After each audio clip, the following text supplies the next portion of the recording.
Watercolor backgrounds can completely change the feel of a painting, but they're also one of those things that I personally avoided doing for a very long time because I don't think they're the easiest to do.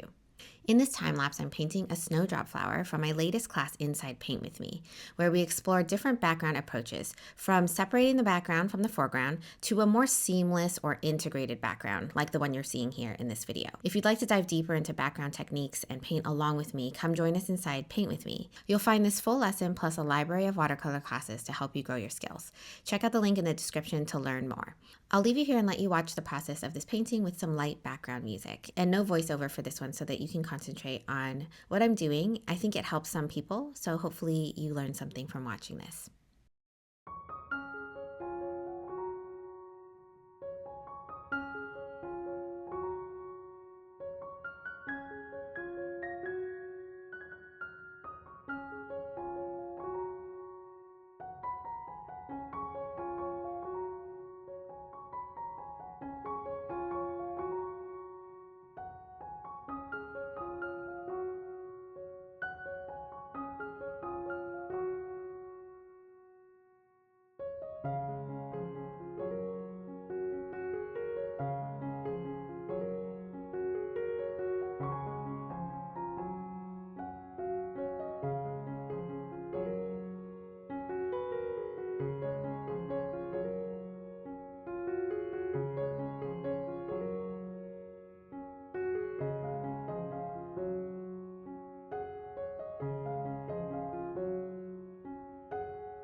As I mentioned at the beginning of the video, backgrounds in watercolor can feel a little bit overwhelming. I know I avoided them for a long time, probably because it requires you to fill a lot of space and work pretty wet.